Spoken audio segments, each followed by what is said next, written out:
Chào các bạn thân mến. Hôm nay là một ngày đặc biệt với nhiều con số 2. Phải đến 200 năm nữa mới lại có một ngày nhiều hơn một số 2 như thế này.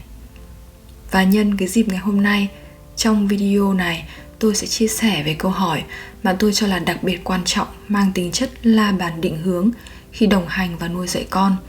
Nó cũng là câu hỏi mà cách đây gần 20 năm tôi đã tự hỏi bản thân mình. Đó là muốn dạy con tốt thì cần phải làm gì? Trước tiên, câu hỏi này cũng giống như những câu hỏi kiểu như là muốn nấu ăn ngon, muốn làm vườn, muốn trồng cây giỏi, muốn lái xe, muốn thành công, muốn hạnh phúc thì cần phải làm gì? Một căn bếp đẹp đầy đủ tiện nghi, một khu vườn rộng, một chiếc xe đẹp, một căn nhà lớn có thể là một điều kiện tuyệt vời để bạn bắt đầu, nhưng không phải là sự đảm bảo cho một kết quả mà bạn hướng tới. Muốn nấu ăn ngon thì phải học, phải hiểu và luyện tập. Muốn có khu vườn đẹp thì phải lao động chăm chỉ. Muốn lái được xe thì cũng cần phải học. Và muốn căn nhà lớn sạch đẹp ấm cúng thì phải bỏ công sức chăm chút vào nó.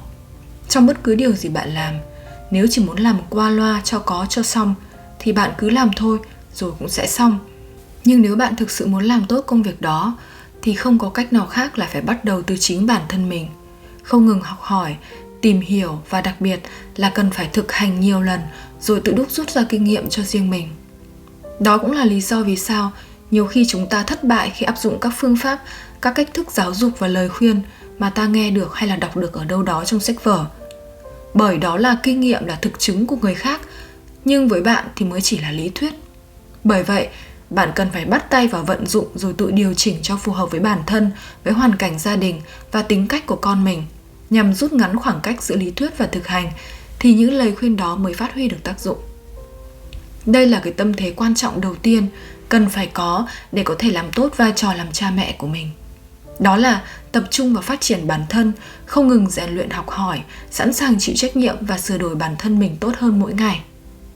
Còn nếu bạn muốn có một kết quả tốt nhưng lại không chịu học hỏi, lúc nào cũng khăng khăng là mình đúng, bản thân thì có quá nhiều những vấn đề riêng không được xử lý và dậm chân tại chỗ, thì không khác gì bạn muốn biết bơi mà cứ đứng ở trên bờ không chịu xuống nước cả. Nói một cách hình ảnh thì các phương pháp, cách thức, lời khuyên nuôi dạy con cái chỉ là những công cụ. Để sử dụng được những công cụ đó một cách hiệu quả thì bản thân bạn phải có những kỹ năng. Và để có những kỹ năng thì bạn không còn cách nào khác là phải rèn luyện và học hỏi. Vậy ngoài tâm thế học hỏi chủ động, tích cực, không ngừng phát triển bản thân thì chúng ta cần những gì nữa để nuôi dạy con cho tốt? Sau đây là một số tính cách mà tôi cho là cần thiết và quan trọng để chúng ta có thể làm tốt vai trò làm cha mẹ của mình. Thứ nhất, đó là biết dành thời gian chất lượng cho con, chăm lo cho con vừa đủ với nhiều tình yêu thương, không ngừng bồi đắp kết nối với con một cách sâu sắc và lành mạnh. Trong tiếng Đức có câu Beziehung statt Erziehung, nhằm nhấn mạnh tầm quan trọng của quan hệ kết nối thay vì giáo dục. Quan hệ kết nối giữa bạn và con cái càng sâu sắc lành mạnh, vị trí của bạn trong con càng bền vững thì lời nói của bạn đối với con càng có sức nặng.